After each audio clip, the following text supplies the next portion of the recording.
everyone. Welcome back to the Minute Women podcast. My name is Grace. And I'm Linnea. And this week we are recording from Mark's house. From Mark's parents' house. I like how that's how we open almost every episode. Is either we talk about the weather or we talk about where we're recording. It's true. But because we're at Mark's parents' house, we have the most adorable little guest today. So cute. Mark's family cat, Tango. He's just the sweetest little boy. He is. He's not very old, right? He's a young kitty. He's only 2. And he's orange and just sweet and not like harsh orange, like a soft, glowing orange. Subtle orange, for sure. So beautiful. I think from now on, we should just like fake words. Like, we're coming at you live from the White House. Yes. Like from Parliament Hill.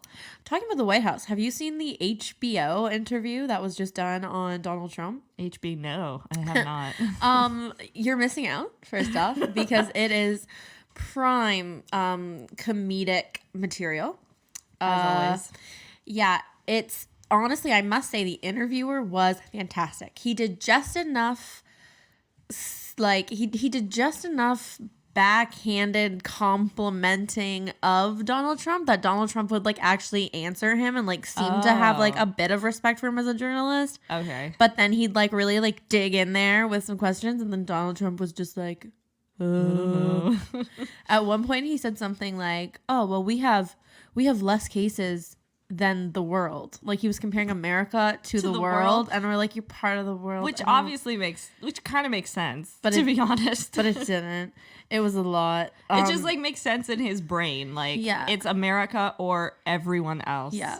But yeah, anyway, so that was interesting. You should really go look at that. There's also a fantastic edit. No idea who it's by, but creds to you.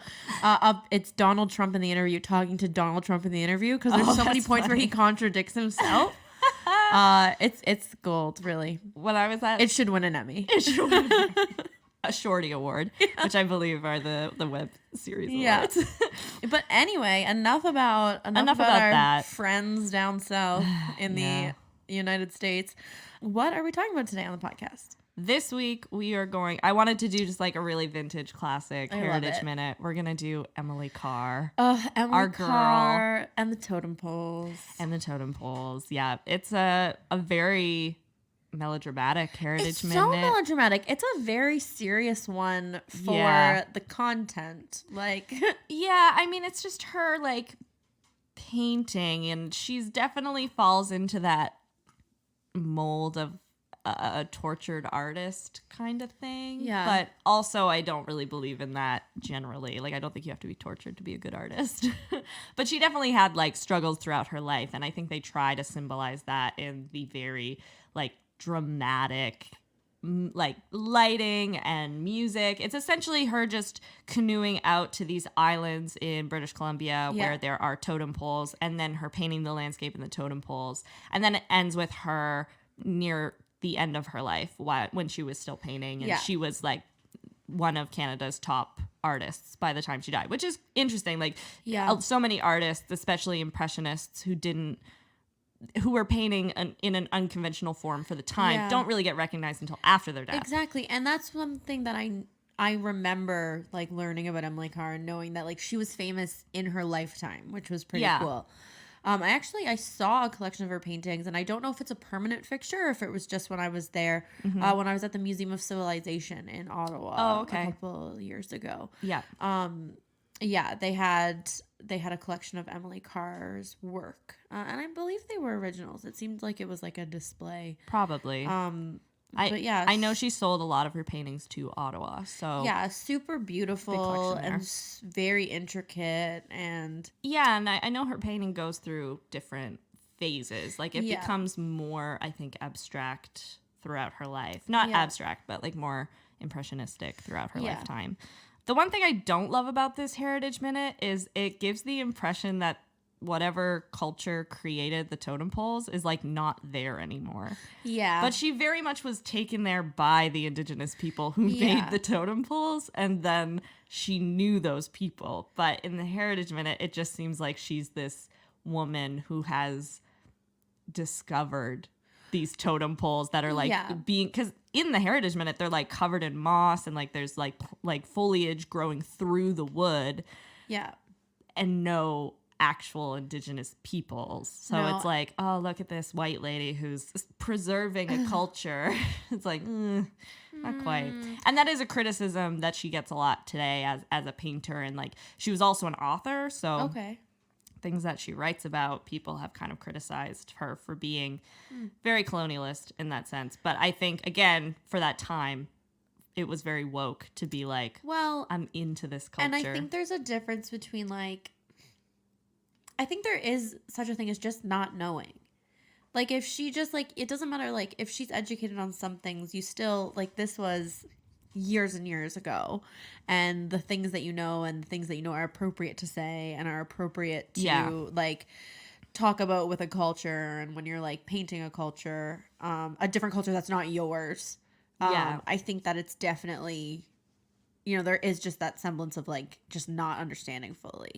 Yeah, and it's really tricky when it comes to art as well, because it is someone from outside that culture trying to represent it, and then they make all of the money from it. Yeah. Which isn't great. But I do think that Emily Carr's paintings are a huge component of how totem poles have become iconically Canadian on the West Coast. And to this day, you have totem pole makers. Oh, yeah. Actually, I was watching this really interesting documentary about there was, I believe, a totem pole taken by researchers from Harvard at like the turn of the century. Like they just took totem poles, which is extremely like, don't do that. Like the totem poles represent so much for the culture, and like it tells the story of their like tribe's history and like the story of people and like iconic figures in their culture. And so when Harvard took them, they did it without permission. Yeah. And then I believe sometime in the 80s or 90s, there was an American bill or piece of legislation that passed that said that, you know, like those kinds of things need to be returned to their cultures and stuff. And so it was essentially a documentary all about the process of how that happened, how they negotiated with the indigenous people and ensured that it was returned. And like they created such a good relationship with those people that the people made them a totem pole about the story of the totem pole being taken and then returned. Cool. So that's it's like that's so much better than having this other totem pole that you're not even connected to in any way. And now it's like a piece of you in it. So we're gonna get into the life of Emily Carr and how she became a famous Canadian painter. I'm excited. So the same year British Columbia joined Confederation, an individual was born in this province who would go on to be a Canadian icon, and her name was Emily Carr. Oh, I was really hoping you were going to be like, and her name was Joanne McDonald. Just like, someone you've never heard of. Psych, this isn't about Emily Carr at all. So Emily was born in Victoria on December 13th, 1871. She was the daughter of British immigrants, Richard Carr and Emily Saunders. She had 4 older sisters and would eventually have a younger brother. So like 5 girls, 1 boy. They just kept going until they got a boy. The Carr children were raised on English tradition. Richard, her father, was a successful wholesale merchant born in England and believed it was sensible to live on Vancouver Island, a colony of Great Britain, where he could practice British customs and continue his British citizenship. So he's like, I'm English and I'm all about it. And so will you. So we're going to go to this cool island. He just loves the queen. It's the king at that point. No, it's the queen? No. It would be Victoria. Okay. Yeah. And then briefly a king and then queen again. Or 2 kings. I don't know. Who cares? The monarchy is so overrated. Who cares? The family home was made in a lavish English fashion with high ceilings, ornate moldings, and a parlor. Her father was taught in the Presbyterian tradition with Sunday morning prayers and evening Bible readings. Presbyterian church, I told you, they make the best sandwiches. Funerals, weddings, place to go. But have you participated in their Sunday morning prayers and evening Bible readings? I feel like they're less fire. Just gonna throw it out. Probably less fire than the sandwiches. I feel like I've been to a service, but never a late night Bible reading. Honey, dim the lights. We're gonna read the Bible. Wow. Bust out Matthew. Ooh. Oh, you're feeling it tonight. Little Luke 13 in there. Ooh. Richard Carr called on one child per week to recite the sermon, and Emily consistently had trouble reading it. So Emily, not a great reader. But, I feel like that's a common trend in people who are visual learners or like visual artists. At age 9, Emily produced a pencil sketch of her father. Encouraged by her fairly competent though stiff portrait, Richard arranged for his talented daughter to receive private instruction. Emily Henrietta Woods, Ava Almond Withrow. Her middle name is Almond. That's interesting. It's just anything goes. It's like you can name your kid anything. Were some of the local teachers who introduced her to the romantic realist tradition of English landscape painting. Well, you know what? What a cool dad. I think that's nice. He's like, you can't read for crap, but my you drew dumb, stupid, illiterate, dumb daughter. You painted, this is pretty good. You draw okay. But you draw good. You draw good. Let's encourage that. Also, I feel like because she's the youngest daughter, there's way less pressure. Yep. And so some of her early art teachers were fairly progressive, and they were determined that art could be more than just an accomplishment for a young lady. So, you go off, you send your rich daughter to learn art, and someone's like, oh, wow, she's so accomplished. But they're like, no, you could, this is a career. This is so could be 2020. serious. This is like Little Woman, one of the sisters. I hate myself right now. Anyway. Tiny women, minute women. That's us. That's us. Yeah, one of the sisters in Little Women, she goes on to be an artist and is actually respected for that. Like it's a respectable choice for a woman. She goes to France and learns how to paint. Yeah, and I think that art early on, because it was something that it was encouraged that women could do. Yeah. They have access to the education to do it. Right. So when it does start to be a serious career, women are actually on a somewhat level playing field in terms of skill, not in terms of reputation necessarily. I think male artists to this day are usually taken more seriously depending on the medium. Yeah. But yeah. So Emily's mother died in 1886 and her father died 2 years later in 1888. Aww. So, a common theme in this podcast, your parents die. Your parents just die. They're out. See you later, Mom and Dad. Peace. I'm an orphan now. Thank you very much. I thought, in Disney movies, there's so many orphans. So many. They make being an orphan sound so great. I can remember being a kid, not wishing my parents would die, of course, God. But playing make-believe and I'm an orphan. I'm a poor orphan. What movie made it sound good? I'm trying to think of one that made being an orphan sound good. Annie, Oliver Twist. Was not good. But it's fun. They're singing and stuff. Oliver Twist, not good. Cinderella. Not good. Belle lost her mom. Everything pans out though, and they have fun, exciting adventures. Everyone wants a little struggle, and then to get over it, and then be like, I've really succeeded in my life. If I can do it, you can too. That's what we all want. That's Emily right now. Okay, I love it. So after the death of her parents, Emily began to pursue art more seriously.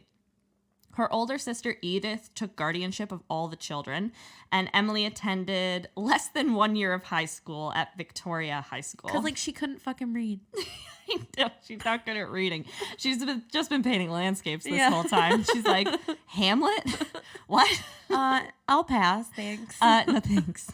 Also great that she was just like, I'm done. Right?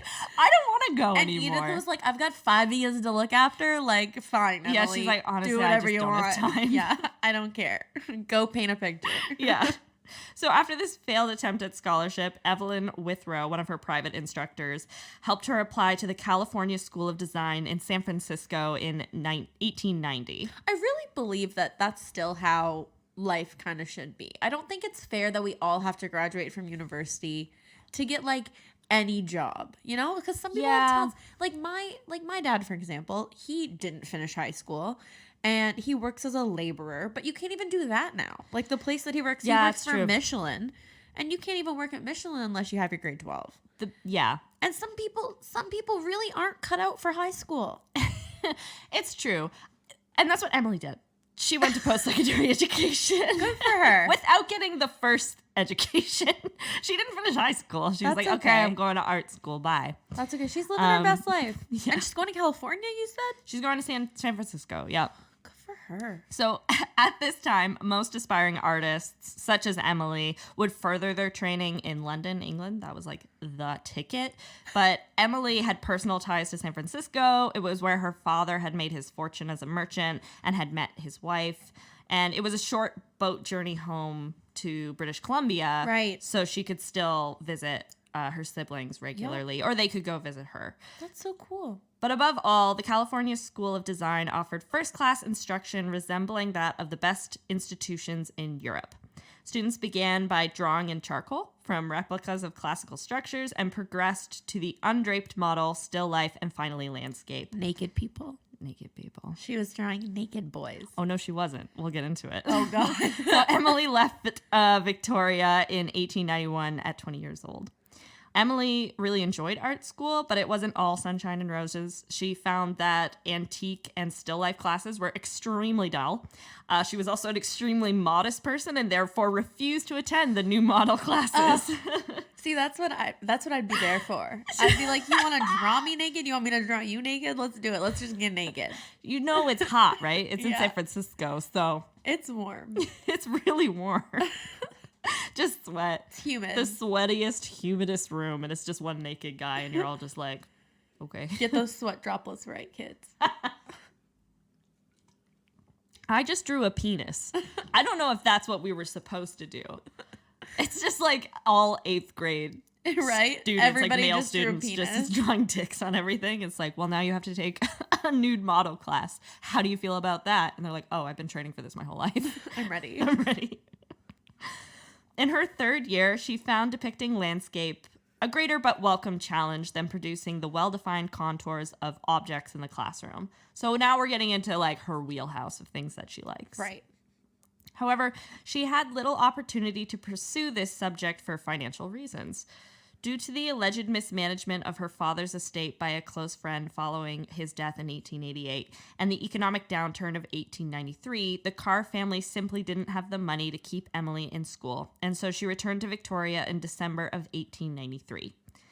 At home, overseen by her 3 unmarried sisters, Edith, Elizabeth, Emily, and Alice Mary, she taught art to young boys and girls. She started to exhibit her landscapes and still life paintings at Victoria's agricultural fairs. She was at the Big X, Yeah, showing off her paintings. She's going to the exposition. The exposition. Oh, exposition. No. Exhibition. Exhibition. I keep thinking exposition. No. Because I've been working at the Fortress. Oh, right. And exhibits are called expositions. I'm sorry. I'm just so French. I'm sorry. Grace is one of those French girls that Leo painted on the Titanic. I wish. Right. But only 90s Leo. I don't think Leo's hot anymore. No. It's gone. 90s Leo was The ticket. Oh man. Mm. Yeah. Did you know James Cameron actually drew that picture? Really? Yeah, he drew. Is it of Kate? Oh, it's his hand. I don't know, but it's his hand drawing it. Like he actually drew it. Like the picture was drawn by James Cameron. That's gross. And when it goes to the hand, like drawing it, it's James Cameron. He was like, no, this part's for me. Leo's like, actually, I've been training a lot. And he's like, shut up. No. When she returned to Victoria, she found a new theme for her work. So Emily had read Alexander Pope's essay on man, which celebrated Native peoples for what he and his contemporaries perceived as their, quote, untutored minds, inherent goodness, and freedom from social conventions. Nice. Be white. Be white. Very white statement. It's just like, oh, wow, they're so dumb and always nice. And they don't have any social conventions. It's like, okay. Oh, all right. Okay. Moving on. Anyways, it spurred her curiosity and led her to seek contact with local indigenous peoples. In 1980... See, that's cool. Even that she's like, yeah, I'm just going to get in touch with them and see what we can do. Yeah, she's like, I need to meet these people. Yeah, I think that's very, like, figure out what this is all about. Yeah, that's very forward thinking. So in 1898, at age 27, Emily made the first of several sketchings and painting trips to indigenous villages. She stayed near Ucluelet on the west coast of Vancouver Island, which was the home of the Nucha-Nulith people, and then commonly known to English-speaking people as the Nootka. Okay. Emily recalled her time there, and she said that it really made an impression on her. An impression on the impressionist Painter. Funny. Good one. Nailed it. Nailed it. Here she produced pen and ink drawings and watercolors of the village scenes, and the people there gave her a nickname which translates to the one who tends to laugh. Aww. Which I can just imagine is just like nervous giggles the whole She's time. You're like, ha, ha, ha, ha. And they're saying stuff to her and she doesn't know what they're saying. She's like, The following year, in 1899, Emily was able to continue her formal training when she traveled to London, England. Mm-hmm. There, she studied at Westminster School of Art, and she spent 2 years repeating with the addition of painting from the nude. So now she's doing the nude model classes, the courses that she had already taken in California. Doing the nude. She's doing the nude. She shows up to class like, do I have to be naked too? So she just shows up with no clothes. And they're like, Emily, no. Like, whoa. She's like, oh, God. During the late summer of 1901, she fled the overcrowded classrooms and moved to St. Ives, Cornwall. Working under Swedish maritime artist Julius Olsson and English landscape painter Algernon Mayo Talmadge. That's a name. That's a lot of name. That's a lot of None syllables. of those names are names anymore. No. Algernon.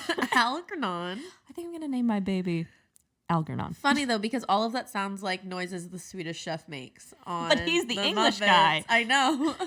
God. Oh, he's the English guy. The English guy, and then the Swedish guy is Julius Olsson. Oh, that's not so bad.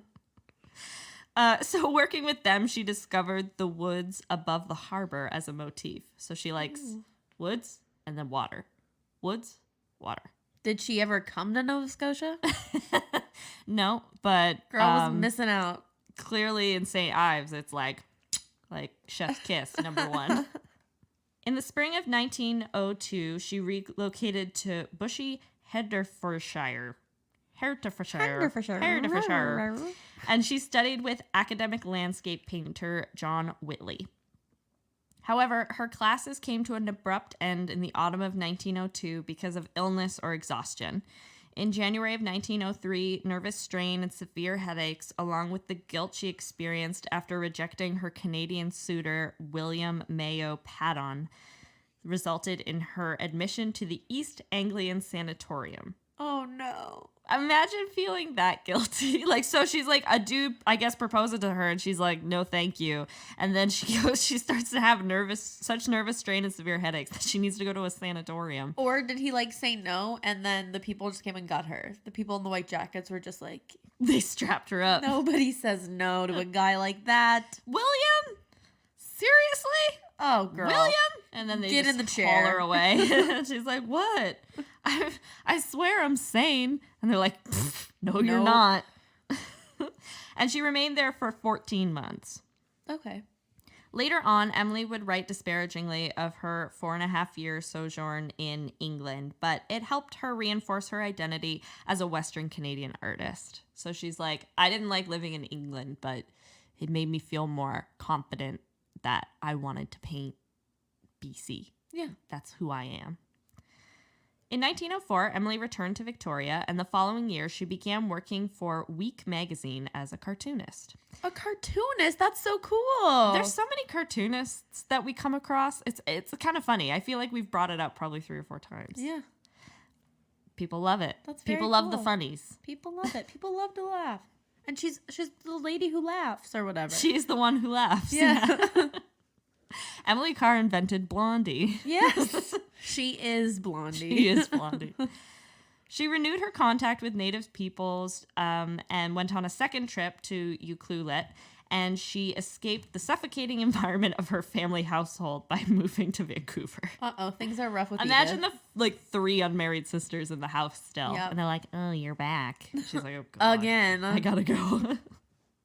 Over the next 5 years, she held classes for adults and children, and she sketched the trees in Stanley Park. I've been to Stanley Park. It's very that's lovely. super cool. Big old trees. Nice trees?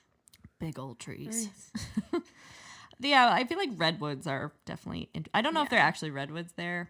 I'm not positive, but That's West a Coast, tree. That's West in the Coast West Coast. trees are a lot different than East Coast trees. East Coast trees are kind of small. So are the squirrels. Yeah, the squirrels get so big as you go further west. Oh my gosh, the squirrels in Ontario are horrifying. They're massive. They're the size of cats. I feel like that is one of the most maritime things. Is when you go anywhere, it's like, what was your first impression? It's like, your squirrels are huge. Our squirrels are like so cute. They're little babies. They're little tiny babies. They're just so sweet. We just have little red squirrels, and then you get gray squirrels out west, and they're just like the size of cats. They are so big and like evil looking. Anyway. Aggressive. In June 1907, Emily had made a seminal trip to Alaska, during which she saw its native villages as rendered by an unnamed American artist. She painted her first totem poles at Indian River Park. So this is like her first time seeing totem poles, which is what she's best known for, is her paintings of totem poles. So she is in awe. Yeah, and like in the Heritage Minute, it's like, wow. Which... I have seen, when I visited Vancouver, they do have a lot of totem poles everywhere. They're really cool. I've seen totem poles in museums. So the Museum of Civilization Ottawa has actual like totem poles that are there as like artifacts. And like they're big and amazing and cool in a museum. So I can't imagine what it's like to see them like out in like nature. Like to just see like... Yeah. Well, I didn't see them in nature. I saw them in Vancouver. Like they just have them in the city, and basically any green space you'll find them. So but they are very impressive. So I'm just really thinking cool. Like for her to just be like in the woods, and then like, especially because I think we have an awareness of what a totem pole is. If you really didn't know what they were about, or like hadn't really seen them before, you're like, whoa. Oh, you know where else there's a bunch of totem poles? Where? The Disney Pavilion in Florida. Yeah. Doe skins and totem poles. That's Canada. And maple syrup. Lots of maple syrup. Maple syrup mafia. And oars. They had oars everywhere at the Disney Pavilion. Like canoe oars? Yeah, just like as decoration, and hockey sticks. Anywho, so she's painting totem poles now. She's good for her. Good for Emily. You know, she's hitting her groove, hitting her vibe. Although members of the First Nations had never stopped producing work for their own use as well as for the tourist trade, Emily, like anthropologists of the time, was convinced that she was viewing the remnants of their culture. Believing that it was her duty to document the totem poles and villages before they vanished, she spent the next 3 years visiting settlements on the northeast coast of Vancouver Island and in the interior of the province. So she feels like she has this duty to ensure that these places are remembered, which I do believe is very genuine. I do think it's genuine, and I do think it is admirable. Well, it sounds like her heart is in the right place. She's just uneducated. It's just naive. It's just naive. Yeah, it's naive. Her heart's in the right place, but it's naive. She's not doing this in a malicious way. No, she's not. She's definitely doing this because she thinks it's like a good thing to do. Yeah, and I don't think that she thinks it's a money-making venture either. Like, there's nothing in particular. There's nothing in the current art scene that would tell you that these kinds of canvases would be, you know, big ticket items. Yeah. You know, I really don't think it's for personal gain. I think it's just for personal interest, and that was the driving academic belief at that time, is that, you know, these cultures are going to die out, and so unless we collect pieces of the culture and bring them back to our museums, or unless we paint and record them, people will forget about it. And of course that is like extremely pretentious and so pretentious and very like high and mighty to think that your culture is the only one that's going to survive. But I don't think it comes from a malicious place. No, I don't, especially in that time and with like what was happening in the world at that time. I really don't feel like Emily meant that in a mean, negative Yeah. way. Of course, that mindset only comes if you come from a culture that does do something malicious. Like, you don't get to this point without doing something bad in the first place. Yeah. But on a personal level, I don't think that she's doing anything inherently wrong. We heart Emily Carr. Emily Carr, you're all right. You get the pass from the Minute Women. You'll do. You passed the PC test. Yeah. In 1910, Emily held a studio exhibition with her Indigenous-inspired canvases. The proceedings from the sales paid for a voyage to France that would last over a year. So she's heading to France. She's just a world traveler, she is. I know. She's getting around. She's like Robert Harris, our rural teacher, painter guy. Yeah, she's famous. Yeah. She's going to be a big deal. She doesn't know it yet. Doesn't know it. But I got a feeling that this is going to work out. With an introduction to Paris-based English artist Henry Gibb and her companionship of her favorite sister Alice, she left for Paris in July of 1910. That'd be great. It's just like, oh, you gotta go do some painting stuff? I'll come and fuck around. That's cool. Yep. Alice is just like, do you mind if I come? Alice is like, take me with you. Edith is so much right now. Edith is being like totally like mom. R.I.P. Except she's not dead. But now they're all dead. Everybody. What? Everybody in the story dead. Yeah, like today. Today, dead. 2020, dead. All dead. R.I.P. the Cars. Following Gibbs' advice, she enrolled at the Accademia Colarossi. Colarossi. I have some Colarossi on my rigatoni. having no knowledge of French, she found the teachers incomprehensible.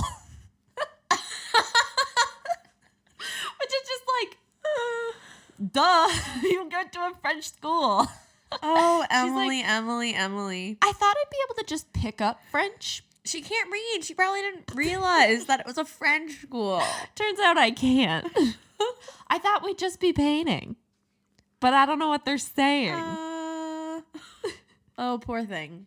Poor, sweet Emily. So Gibb then suggested that she study with a private teacher who was Scottish, and his name was John Duncan Ferguson, which honestly is probably just as incomprehensible as the French. But Emily's mental health was catching up with her again. The exhaustion of work resulted in a full nervous breakdown. Oh, Emily. Emily was admitted to the infirmary of the American Student Hostel. Following a slow recovery, she participated in Gibbs' sketching classes east of Paris. The change of environment, the use of oils, the discovery that a painting could be more than a transcription of visual fact, and the act of working directly from nature prompted Emily to abandon academic conventions and embrace French post-impressionism, as seen in her canvas Autumn in France, 1911. Oh, very cool. So, yeah, she's just like, oh, it doesn't have to, I can paint what I feel, not what I see. That must have been such like a revelation though for her. No. Like you think about it, I feel like there probably was a time where like creative writing wasn't a thing, and like then you think about like creative painting. Like you were always writing like real things that happened to like have record. Yeah. And I feel like once you got record, then you could like be creative about it and make things up. And yeah. And I feel like painting, like, you know, you followed that same structure of like think about that feeling to be like, oh, like I can paint anything. Yeah. Oh, that's so cool. And I think that the human brain is so good at making stories. Yeah. Like stories is if you asked me, not an expert, I think storytelling is what distinguishes humans from other animals, is that we have this ability to tell things that we haven't seen or that have never happened. It's just like I can invent anything. But so I find it really interesting that it comes to visual painting so much later. But I think part of it is because visual art goes through such patronage and like there's such classism around who can paint and what you get paid to paint. Like a rich patron isn't gonna pay you to paint nothing. They're gonna pay you to paint their family or their estate, portraits, or something. Or their dog. Yeah. Who cares? So after a brief spell in Paris, Emily went to a fishing port to study with Frances Mary Hodgkins. Emily and Frances had a lot in common. They were both from colonial countries, so Emily is from Canada, Frances is from New Zealand. And they were both unmarried at this point, so I feel like they just have some camaraderie. Both preferred the countryside to the bustle of Paris, so they feel more comfortable in France's countryside. And Frances was intent on adapting her exuberant post-impressionistic style to portraits of the colorfully dressed people. Frances is a lady? Yes, Oh, Frances I is a thought woman. this was going to be a little love story. Well, I mean, it could be. It could be, but not out and about at this point in time, unfortunately. Yeah. So what Frances Mary, she's interested in painting the colorfully dressed people around her, but also the Maori of her homeland. So she paints the indigenous or native people of New Zealand, and so Emily has like that in common with her as well. Oh, that's cool. So in Brittany Coast, 1911, Emily demonstrated that she was capable of using Frances's vivid palette, bold outlines, and economy of short brush strokes in her watercolors. So she's also like adapting her artistic style. Very cool. When she returned to Paris 6 weeks later, she found that Gibb had entered 2 of her oil landscapes into a salon. So now they're like on display. Fancy. She returned to Victoria in late 1911 and moved back to Vancouver early in 1912. She hosted a show on the 25th of March and with over 70 of her paintings that she had painted in France. Imagine coming back with that luggage. It's like 70 paintings. I guess you're probably mailing them home. Well, and also if you think about it, you might not even be mailing them home. They're on canvas and then probably rolled. Oh, you think so? You think they have to get restretched? Yeah. Ooh, I feel like that's risky, but it's probably easier. I feel like it's riskier but easier for like transport. Yeah, probably. Yeah.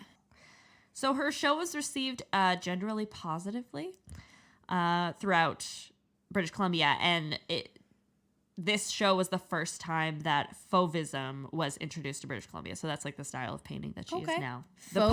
Fauvism. Which is like the post-impressionistic style that she paints in. Cool.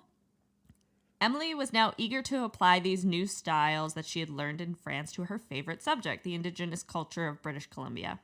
She undertook several expeditions in July of 1912 to various villages along the east coast of Vancouver Island. She journeyed up the Skeena River, and then she went to Queen Charlotte Islands. In pieces such as Kernshua, she made the totem pole rather than the village scene the central motif of her post-impressionistic inspired works. In October, she hung the canvases resulting from this trip at the Studio Club's annual exhibition. She unsuccessfully attempted to persuade the provincial secretary and minister of education that the government should acquire her collection because it documented, quote, real art treasures of a passing race, end quote. In April of 1913, she gave lectures on native art and displayed nearly 200 examples of her paintings and drawings at Drummond Hall in Vancouver. That's amazing. That's such a collection.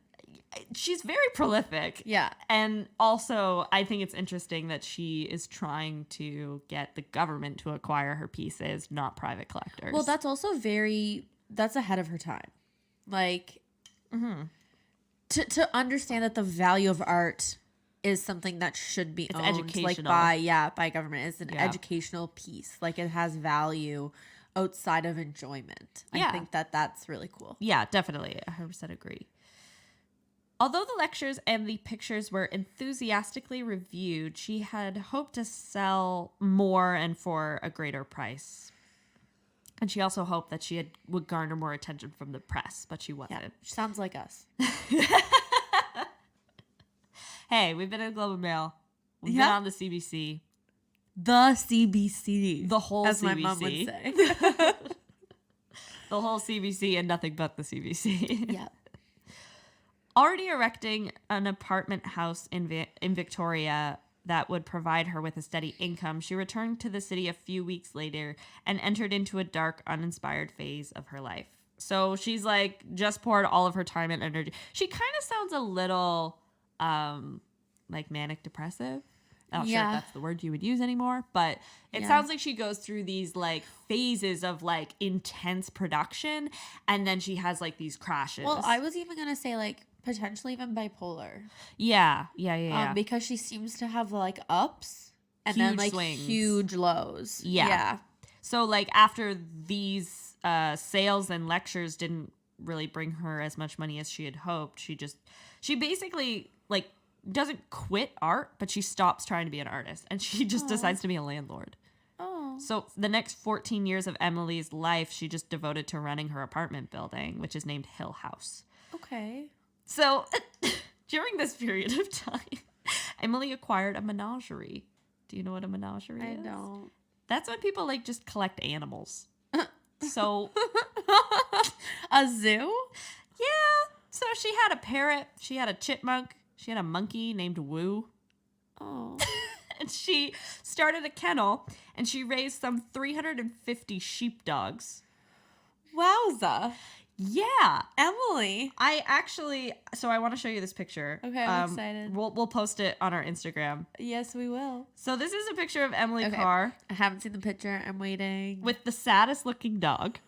Oh my goodness gracious. Wow. First of all, let's talk about Emily. Emily looks like pissed. Looks like the saddest lady. She's got a sweet sweatband on. Which I'm sure was very in vogue when this picture was taken. Oh, that little dog just looks so sad. Its eyes are so watery. Its tongue is so out. I want to help It's like a tiny little like Shih Tzu, I think. Something like that, yeah. It's just so funny. Oh, it's such a little floof. It looks about like 15 pounds. We'll definitely post that on our Instagram because it's worth a look. It's worth a look-see. But yeah, so she's now like really into animals. She's raising all of these dogs.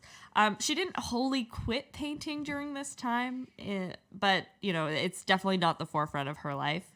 That being said, in 1916 to 17, she did spend 8 months in San Francisco. And she let those creative juices flow in San Fran. Yeah, so she's going back to California, and there she helped paint decorations for the St. Francis Hotel. From December of 1917 to October of 1919, she drew cartoons again, this time for Western Women's Weekly. Oh. And near her home, she produced canvases of the cliffs on Dallas Road that loomed over Juan de Fuca Strait. She also stayed in the company of like-minded artists, so she's still, like, hanging out. She's got a crowd, with artist friends. She's got a crowd, for sure. Yeah, and, like, I mean, she's also unmarried still, like... I feel like for a woman during that period of time, it really isolates you if you're not married. I have one word for you, Grace. Lesbian. Okay. Yeah. One word. 2 syllables, 3 syllables, lesbian, 3 syllables. Because she could have gotten married, but she turned it down. She was like, no, thank you. Yep, because she's gay. Allegedly. Yeah. Allegedly gay. Linnea has pretty good gaydar. I have a pretty good gaydar. The way she was like... The way she looked at that picture. I was like, gay. That's butch.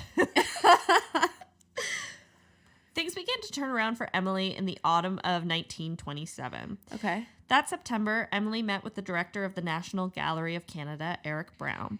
The two had much in common, and Emily's belief that she was painting the real British Columbia fit into Brown's nationalist project, which was exemplified by his promotion of the Group 7, whom he had introduced and helped form. So this guy is like, he's not part of the Group 7, right? Which is like Canada's most...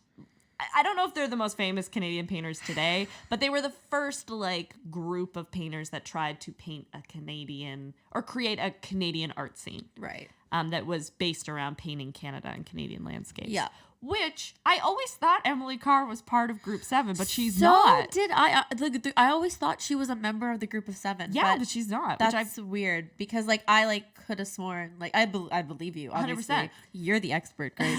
but yeah, like I feel like she's just so intertwined with that. Like when you're talking about like in a history class or something, it's like, you know, the Group of 7, Emily Carr, like it's just like it's same kind of time, same kind of idea, same kind of projects. So. And yeah, like they say, like her and Eric Brown have so much in common because they have similar philosophies about art. Right. Like you should be painting like what you see and where you live. Right. But yeah, going through Group 7, of course, as I learned, is like all guys, I think. Yeah. It's all men. So, oh well. what she perceived as a rejection of her art by the public in both Vancouver and Victoria and by government officials accorded with the director's image of the struggling artist. So she also fits that mold of he's like intrigued by artists who have been rejected. Which is like a little full of yourself, but it's just like real artists have to struggle because otherwise you're not doing anything profound.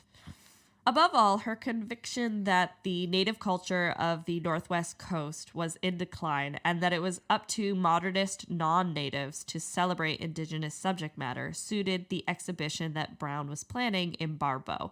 So again, a little out of time by today's standards, but the idea that you should celebrate Indigenous cultures in art, but you do that by getting white people to paint it rather than getting Indigenous people to show you their art. Again, like, I feel like everybody's heart is in the right place. It's just a different time. It's just like naive. It's super naive and super not kosher by today's standards. But at the time, I don't think it was being done with malice. It was being done with like interest. Yeah. I agree.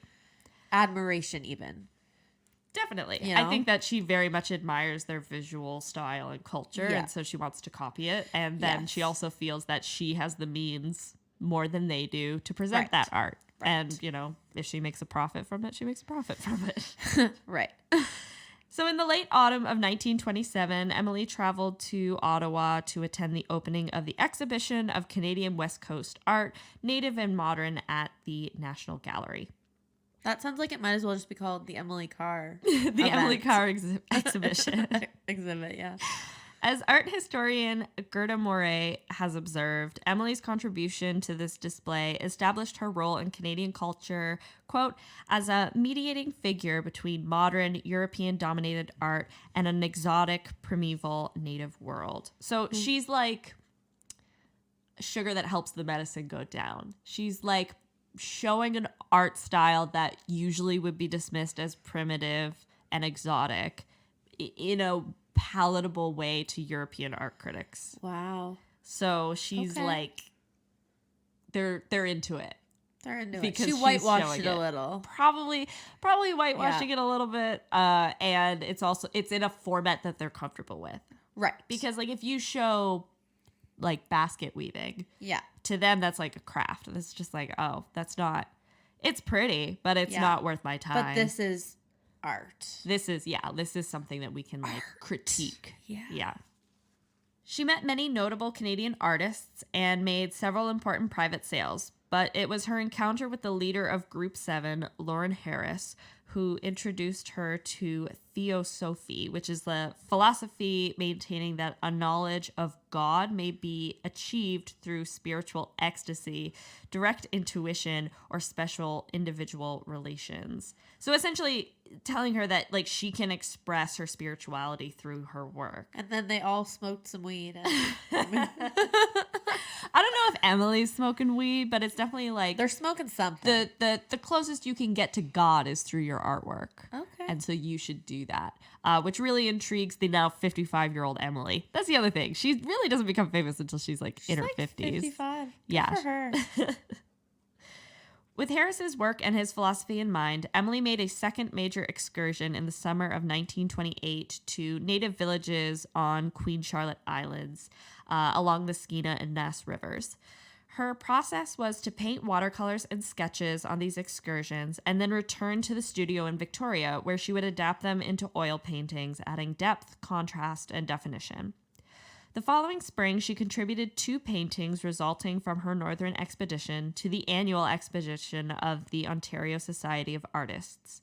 When Harris saw her new work, he assured her that, quote, her visions, ideas, feelings were coming to precise expression. He's like, "You're doing it, kid. You're getting real good at this." And she's like 55 and she's like, "Thanks." She's like, thanks. Finally. Just waiting for my old age pension to kick in.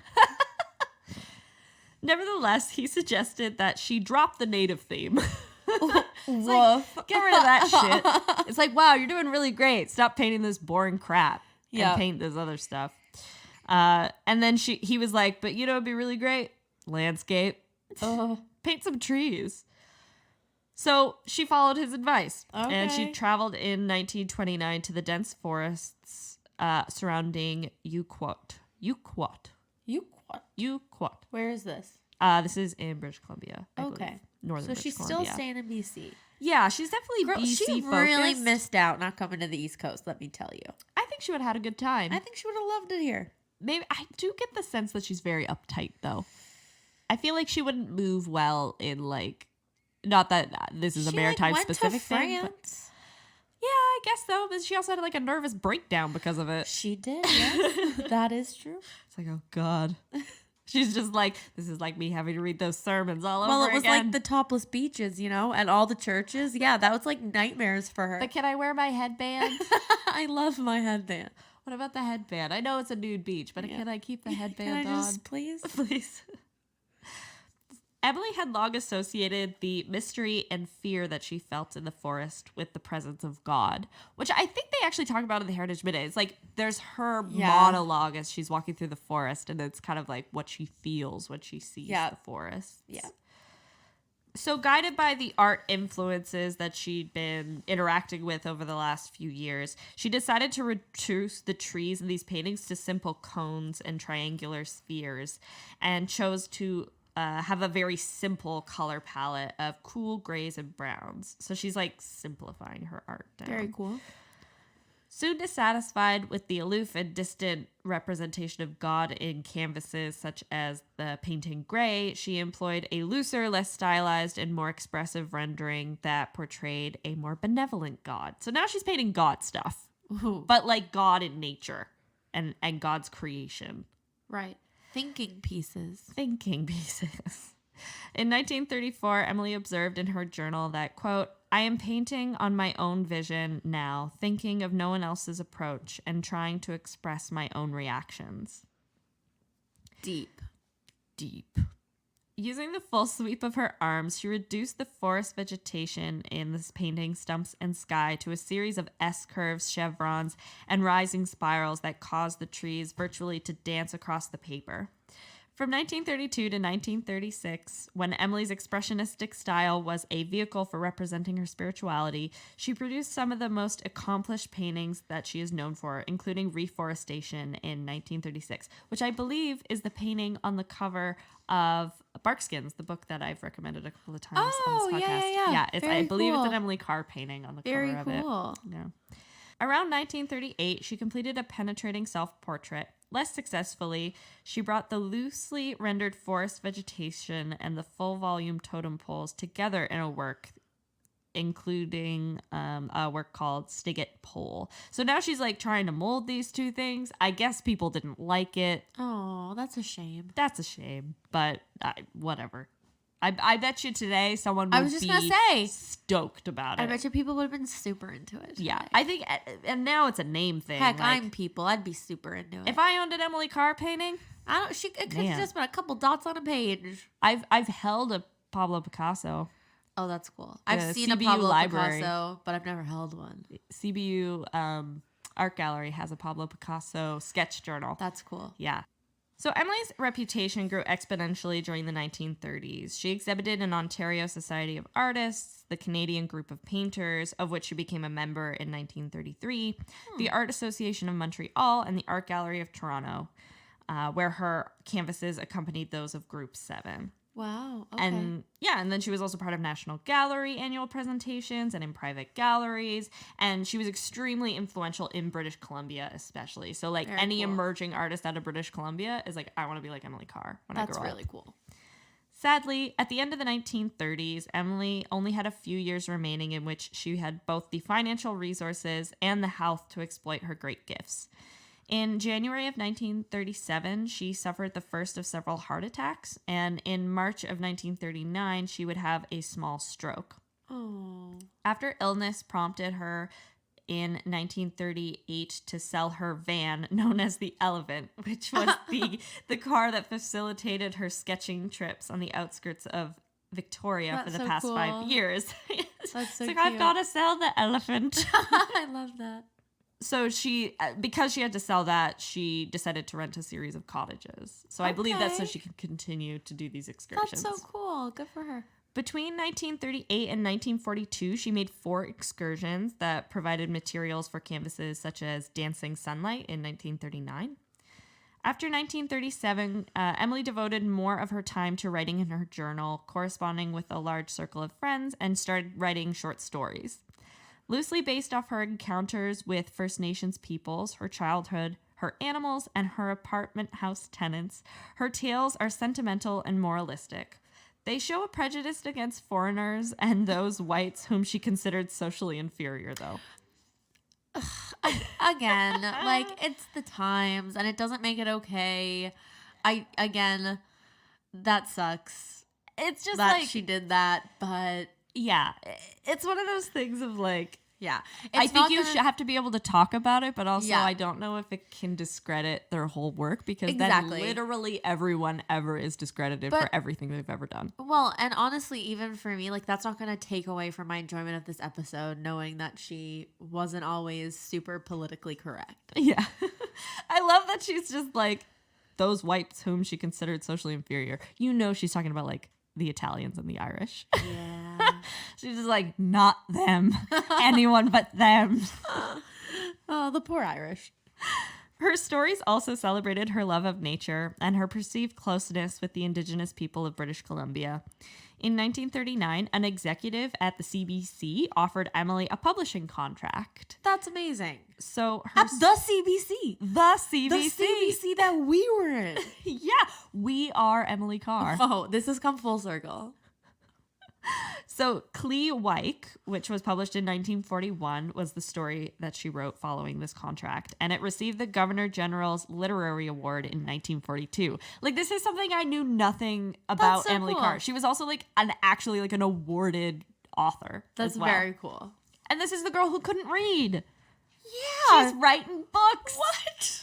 Full circle. I think this is the real triumph of the episode. She went from not being able to read sermons to writing whole goddamn books. Whole goddamn books. They probably weren't goddamn books. She liked God. She did Whole a lot. God holy books.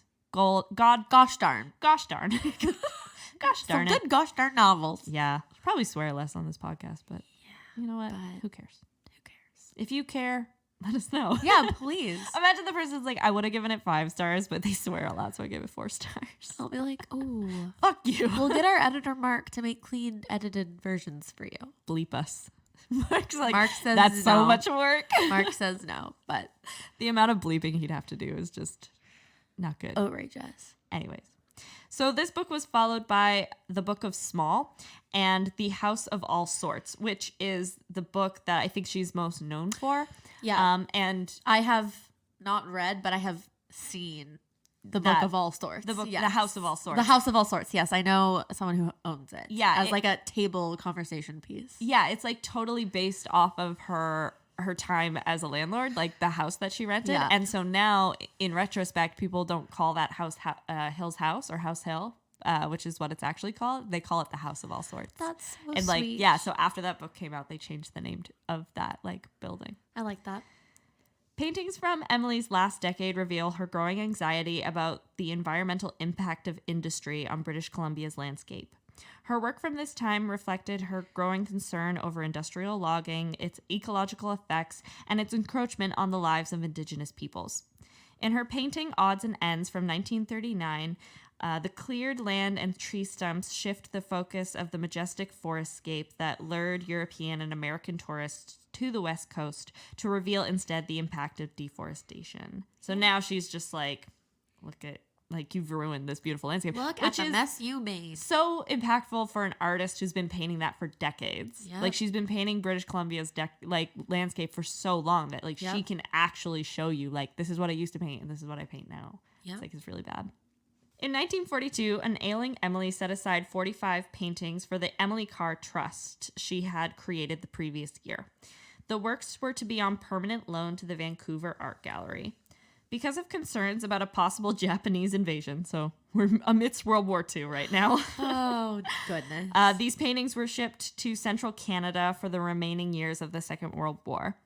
Emily suffered her last heart attack and died on March 2nd, 1945, at the James Bay Inn in her hometown of Victoria, British Columbia, shortly before she was to have been awarded an honorary doctorate by the University of British Columbia. The girl who couldn't read was going to get an honorary doctorate. I feel like we've been like, the girl couldn't read. It's just like, she just had trouble reading. That'll be the title of this when episode. She was a kid. No one will know what it's about. The girl who couldn't read. In 1945, the Art Gallery of Toronto and the National Gallery of Canada staged a memorial exhibition entitled Emily Carr, Her Paintings and Sketches. In 1971, the Vancouver Art Gallery marked the centenary of her birth with a major show. Wow. During the next 2 decades, Emily's work was celebrated in solo exhibitions and presented alongside that of other leading Canadian artists within the country and beyond its borders. By the early 1990s, her life and her artistic production were being viewed in a slightly different light. With the perspective of Indigenous voices and settler colonial rhetoric and philosophy, some authors noted that Emily had a flawed vision of Western Canadian landscapes. Yeah. Others felt that she had possessed a limited knowledge of Native art Yes. and culture and had appropriated Native images and stories, which is valid. That's valid, and that's where I am kind of on her. Yeah, and ultimately, at the end of the day, while that's true, I think it's also true that it's not done in a malicious way. No. It's not like she's like trying to do that. I don't know Emily. I don't personally know her. I know she owned a monkey named Woo. Yeah. And that's about it. She doesn't seem like the malicious type, you know? So she didn't like inferior whites. Yeah. Those Brits, man. As we said in our first episode, the idea that British instincts are good for some reason is the most flawed idea in history. British instincts are terrible. So terrible. So despite such criticisms, Emily Carr remains Western Canada's most famous non-Native artist and Canada's leading female painter. Wow. In the survey that we talked about in one of our really early episodes, the Kennesaw-Ashevak episode, she is the most famous female Canadian. Like, when people are like, who's a famous Canadian that you know by name and you can say what they did? Oh, yeah. Emily Carr was the one that most people were like, I know who she is and I know why she's famous. Yeah. Which I feel like part of it's the name, like Emily Carr. I also feel like part of it might be the Heritage Minute. The Heritage Minute probably helped. Yeah. Also visuals, like I think people remember visuals really well. Yeah. Also, it's easy to be like, she's a painter. Yeah. That's why she's famous. That's easy. It's true. So she introduced modernism to the West Coast during the second decade of the 20th century. Through her paintings and her short stories, she created an awareness of First Nations culture among an initially unsympathetic non-Native audience. Above all, she provided a unique vision of the coastal landscape that made Canadians look at the forest in a new way. Very cool. That's the art, life, and death of Emily Carr. I liked it. She's a cool person. She had a funny looking dog. She had a good story. At the end of the day, all I care about. It was a cute dog. It looked very sad, but it was cute. It just didn't look like it wanted to be in that picture. I love that she wrote. I love that she was a writer. Yeah. That's so cool. I had no idea. And like, a landlord. And like I said, I knew that there was like that book, but I didn't know if like she wrote that, if that was like about her, or like whatever. I knew that was like a book having to do with Emily Carr. So that's like very neat. Like an award-winning writer. Yeah. Cool story. Cool story, Grace. Thanks. I made it up. It's all fake. I'm a Grace, writer. JK. This is the wrong podcast. JK. Just this kidding. Is the Minute It's all Women. real. And they're all dead. And everybody's dead. All right. Thanks so much for listening, everyone. It's always so fun to have you tune in to the podcast episodes. If you aren't already following us on our social media channels, we are on Instagram at Minute Women Podcast and Facebook at the same handle. Then we're also on Twitter at The Minute Women. We also have a fantastic website, www.minutewomenpodcast.ca. Go check it out. It's great. The visuals are so aesthetic. Emily Carr would be proud. Emily Carr would be so proud. Yeah. And if you have not subscribed to our podcast, make sure you subscribe to our podcast. Do it. Download the episodes. It's really easy. And once again, I'm calling out to all you Apple Podcast users. You guys are like the G.I. Joes of podcast listeners. You know why? Because you can leave reviews. All the other platforms don't let you leave a review. But you guys can leave a review. Leave us like a little 5-star review. Write us. Tell us what you think in the review. And then it really helps us out because in the mythical algorithms of podcast listenership, it boosts us up so we can share these stories with more people. And it's so exciting. Because people need to hear these stories. Absolutely. And speaking of sharing stories, tell your friends about the podcast. Yes. There's nothing better than word of mouth, which is why I think podcasts are so successful. Words come from our mouths. Listening to a podcast by yourself, great. Listening to a podcast with your friends, better. Excellent. It's the bestest of times. Yep. So yeah, you know what? You'll sound so smart. You'll sound so funny when you're like, I've got this great podcast that you should listen to. Yeah. It's called Minute Women Podcast, and you're going to love it. So yeah, share this podcast with all of your friends. Speaking of friends and podcasts also, our episode with North of Normal is now out officially. It is. So please go subscribe to North of Normal. Spencer and Hunter, they're really wonderful guys. Yeah, they had us on the podcast. We had a great time hanging out with those boys and talking about Heritage Minutes as kind of a whole topic of a discussion, not just one Heritage Minute at a time. And go check it out. They're awesome. Yeah, they do like a really cool podcast on Canadian cinema. Yeah. So if you're into like Canadian film or just film in general, it's a really great podcast. And Canadian television. Yeah. Yeah. So North of Normal, check them out. Check them out. Listen to our episode on Canadian Heritage Minutes. It's a good time. It's a really good time. Yeah. We hope you have a wonderful day. Yeah. Thanks so much. Bye. Bye.